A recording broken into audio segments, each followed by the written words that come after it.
My spoiled sister stole $2,000 from a high school fundraiser, but my mom blamed me, protect her, and ruin my reputation. Now they want my help, and I'm setting conditions. Hi, my name is Alex.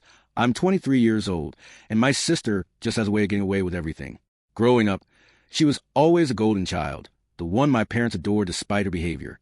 But what happened a few years ago took it to another level. It wasn't just a petty theft. It was $2,000 from a high school fundraiser. And it wasn't just the fact that she did it. It was the way my mom went extreme lengths to cover up for her and pin the blame on me instead. I was accused of something I didn't do, and my reputation was dragged through the mud while my sister waltzed away with no consequences. But now, after years of silence, they're asking me for help again. And this time, I'm setting conditions. Growing up, my sister Emma was always the perfect one in our family.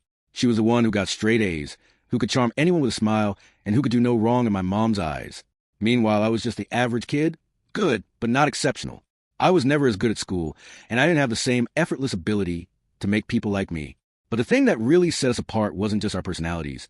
It was the way our parents treated us. Emma was always the favorite, no matter what. At first, it didn't bother me too much. After all, I figured she was the older one, the one who would get the special treatment. But it wasn't just about being the older child. It was about favoritism, plain and simple. I would do something amazing, like getting a part in a play, and my mom would be too busy gushing over Emma's latest achievement to notice. Or I'd get a high grade on a test. But it was always Emma's accomplishments that were praised, even when she wasn't trying as hard as I was. But it wasn't until the fundraiser that everything shifted. It started with a high school charity event that Emma volunteered for. The whole thing was supposed to be about giving back to the community. Students in the school put together raffles, silent auctions, and donations for a good cause. It was a big deal, and I remember feeling proud that I was part of something that felt like it mattered. But not long after the event, rumors started swirling. It was whispers at first. Did you hear? $2,000 went missing from the fundraiser. But it wasn't just the missing money that shook me. It was the fact that Emma had been the last person seen near the donation box right before it disappeared. No one really believed her, but somehow she got away with it. My sister wasn't a criminal, but it wasn't the first time she found herself in a sticky situation, only to have it all magically disappear without consequence. I didn't know how, but somehow Emma had managed to talk her way out of it. She was smooth, confident, and always had the perfect excuse.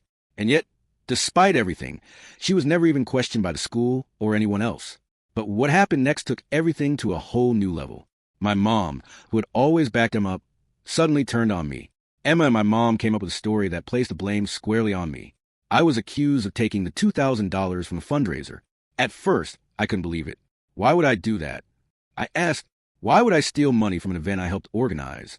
But my mom wasn't listening.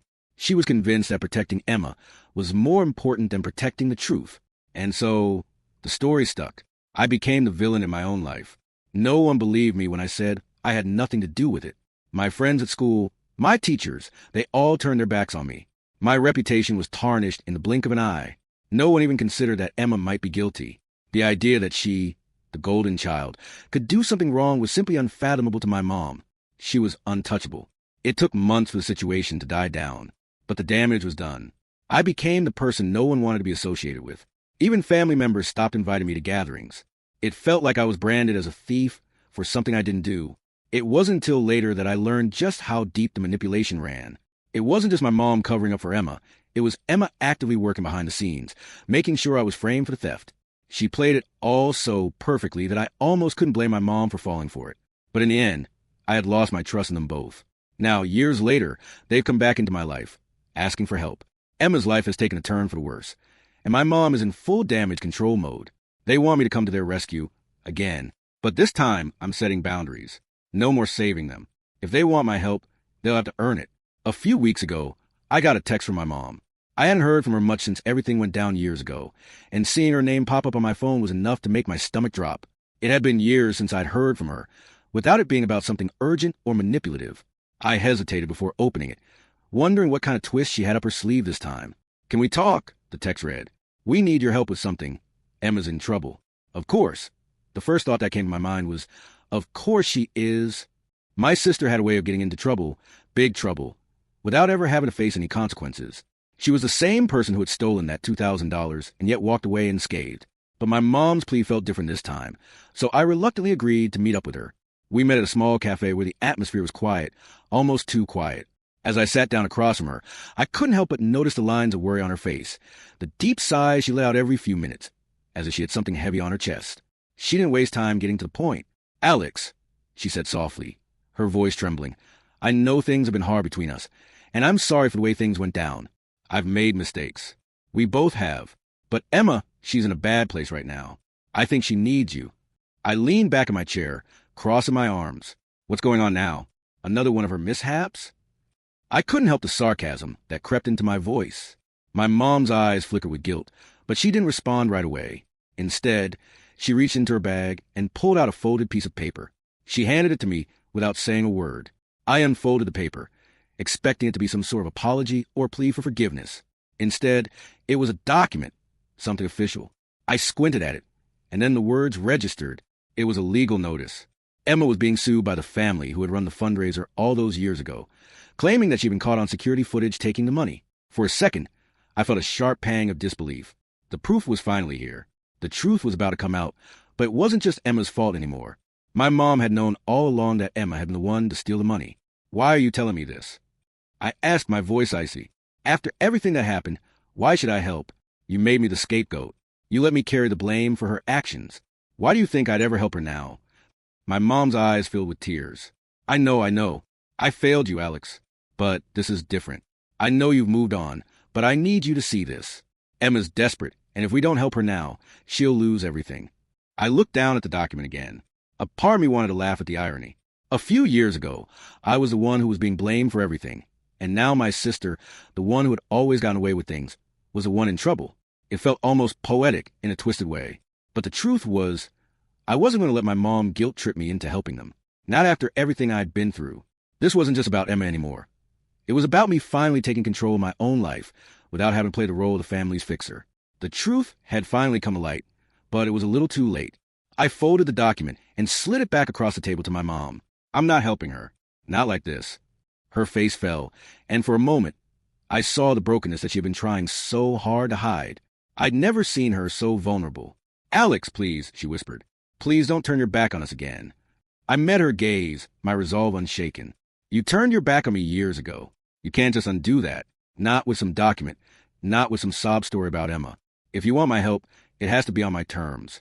A week after that cafe meeting, I found myself pacing around my apartment, my mind consumed by everything that had transpired. My mom had begged me to help Emma, but I couldn't let go of the years of resentment I'd been holding on to. How could I just act like everything was okay? How could I forgive the years where they let me take the fall for Emma's mistakes? That was the moment I realized I had no obligation to fix everything for them. Not anymore. They'd hurt me enough. I needed them to understand the severity of the situation. They needed to see that I wasn't going to be a fixer-upper for their issues. They had to earn my trust and my help. I didn't owe them anything, not until they realized the pain they had caused me. That night, I drafted a message to my mom. It was blunt, to the point, and cold. "I'll help, but it's not going to be free. I need the truth. I need you to come clean about everything. Everything that happened. You cannot ask for my help without owning up to your actions." The next morning, my phone buzzed with an incoming call.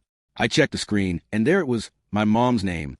I inhaled deeply and answered, bracing myself for whatever excuse she would try to pull.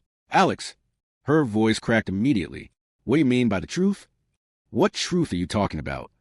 I crossed my arms over my chest, leaning against the kitchen counter. "The truth, Mom. The truth about how you protected Emma all these years. The truth about how you allowed me to take the fall for her actions without lifting a finger to defend me. That's the truth I'm talking about." There was a long pause on the other end. I could feel her scrambling, searching for the right words, but she came up empty. The silence was deafening, and the weight of the years of silence pressed down on me. For the first time in a long time, I felt a sense of control. My mom, the one person who was supposed to have my back, was finally going to have to answer for everything. I didn't know how to deal with it," she muttered, her voice barely audible. "I didn't know how to protect you without losing Emma. I was scared, Alex. Scared of what would happen if I confronted her. I thought if I stood up to her, I'd lose her." I felt my jaw tighten as I processed her words. Fear? That's what it boiled down to? You should have been scared of losing me, Mom. I was the one who got thrown under the bus. I was the one who had to carry the burden of Emma's mistakes. And you just let me do it. No defense. No support. You were too busy trying to make sure Emma didn't hate you. Well, guess what? I hate you for it. There was another silence, this one filled with guilt and regret. I could hear her take a shaky breath before she spoke again. I know, and I'm sorry. I failed you, Alex. I failed as a mother. I never should have let that happen. I closed my eyes, trying to keep the anger from spilling over. This wasn't about an apology anymore. An apology wouldn't erase the damage. It wouldn't fix the years I had spent feeling like I was the one who was wrong. I wasn't going to pretend everything was fine now, just because she said the words I wanted to hear. It was deeper than that. You're sorry, I repeated bitterly. But that doesn't change anything. It doesn't take back all the lies, all the damage. And it doesn't fix the fact that you let Emma steal from a fundraiser and let me carry the blame. You protected her again. Her voice shook, but there was a softness to it now, an acknowledgement of the truth she had been avoiding for so long. I can't change the past, Alex. But if you'll help me now, I'll do whatever it takes to make it right. I'll tell your father. I'll tell Emma. I'll tell everyone the truth. I let the words hang in the air for a moment, unsure of how to proceed. Could I trust her to do what she was promising? Could I even trust myself to be a part of this? I thought back to all those years where I felt abandoned, unimportant, like a second-class citizen in my own family. Did I really want to open up the wounds again? Would it even make a difference? I'll help you, I said, my voice finally steady. But only if you do what you say. You owe it to me. You owe it to me and Dad and Emma. You need to tell them everything. No more lies. No more pretending like this didn't happen. There was a pause on the line, and I could hear her trying to gather the courage to do what was needed. I will, she said finally. I promise, Alex. I'll do whatever it takes. Just when I thought the conversation was winding down, my phone buzzed with a message notification. It was from Emma. I froze, staring at the screen as the message loaded, and then my heart sank. It was a photo from years ago, a blurry, grainy image, but there was no mistaking the grin on Emma's face. And in the background, almost imperceptible, was the unmistakable image of a cashier's drawer left open, something I had never seen before. Thought you might want to see this. The message read, and the words stung. Maybe I wasn't the only one who wasn't perfect, huh? I felt my stomach twist in knots. Emma had kept that photo all these years, and now she was using it against me. The stolen money, the lies, everything. The truth I've been trying to ignore had been staring me in the face for years. And now, Emma was ready to throw it all back in my face. I clicked my phone off and immediately called my mom. Mom, you need to get over here. Right now, I demanded, trying to keep my voice from shaking. I just got a message from Emma, and you need to see it. What's going on, Alex? She asked. Her voice panicked. What did she send you? I took a deep breath and sat down on the couch, trying to gather myself before the storm broke. It's a photo, a picture from when I worked that fundraiser. And it changes everything, Mom. The silence between my mom and me felt heavier now. As I waited for her to show up, my thoughts were racing. How could Emma have held on to that picture all these years? And why now? Was this her way of getting back at me for holding her accountable all this time? The feeling of betrayal was suffocating. Emma had already stolen from the fundraiser, and now she was trying to destroy what little was left of my reputation. I had no idea how deep her resentment ran. When my mom arrived at my apartment, her face was pale, and she looked like she hadn't slept in days. Alex, I'm so sorry, she said, as she rushed to sit next to me. I didn't know she was holding on to that photo. She was trying to protect herself, too. I never should have let things go this far. I didn't know what to say. Part of me wanted to scream at her. I wanted to make her understand how much she had hurt me. But another part of me felt a pang of sympathy. She had tried to protect her daughter, her family, but it had come at the cost of destroying the relationship she had with me. I don't want your sympathy, Mom, I said, my voice sharp. I don't need you to protect me now. You should have done that years ago. I could see the tears welling up in her eyes, but I wasn't sure if they were tears of regret or fear. Fear of losing me, perhaps. Fear of losing everything. I was trying to protect everyone, she whispered, but I see now that I've only made things worse. I stood up, walking to the window. The sight outside seemed distant, almost unrecognizable. The future that had once seemed so bright, so hopeful, now felt uncertain and tainted. I had to make a decision. A decision that wasn't just about forgiving or forgetting. It was about healing, and whether or not I could move on from all the pain it had caused me. Mom, I said, turning back to face her, my voice now calm but firm. I don't think I can forgive you, not yet. I need space. I need time to process everything. This wasn't just about the money. This was about trust. And right now, I don't trust you. I don't trust Emma either. Her face fell. I understand. I'll give you the space you need. But please know that I love you. I always have, and I always will. I didn't respond right away. The truth was, I didn't know if I could ever trust her again. I didn't know if the bond we once shared could be repaired, no matter how much she loved me. But one thing was clear. I wasn't going to let this destroy me. Days passed, and I found myself going through the motions. I kept my distance from my family, spending more time with friends who had always been there for me. I started focusing on myself for the first time in years. I joined a yoga class, began journaling my feelings, and even took up painting. It was a slow process, but I began to feel like myself again. Then, out of nowhere, Emma texted me. The message was simple. "I'm sorry. I know I messed up." For a moment, I just stared at the screen. How many times had I received apologies from her over the years, only for them to be hollow and empty? Was this one different? I wasn't sure. But something about the simplicity of her words made me pause. Maybe she was finally realizing the weight of what she had done. I wasn't ready to forgive her, not yet, but I knew I had to respond. I owed it to myself, at the very least, to let her know where I stood. "I don't know if I'm ready to forgive you, Emma," I texted back, "but I'm not going to hold on to the anger anymore. It's been a long time coming, and I've got a lot of healing to do. I hope you understand that." She didn't respond right away, but the message stayed on my mind. It was a small step, but it was progress. One that I wasn't sure would ever lead to full forgiveness, but at least it was a start. The weeks that followed were a blur of trying to rebuild my life. I didn't need my family's validation anymore. I had learned that my worth wasn't defined by them. I had learned to trust myself, and that was the most important thing. And then one evening, my mom called. She didn't say much at first, just that she loved me. But she also asked me if I would consider coming to a family dinner. Emma would be there, and she wanted us to have a chance to talk. I hesitated, but something told me it might be time to face the situation head on. I agreed. The night of the dinner, I was nervous. I had no idea what to expect, but I was determined to face this chapter in my life and close it once and for all. When I arrived, Emma was there, sitting quietly at the table. Her eyes were downcast, but she looked different. More humble, maybe.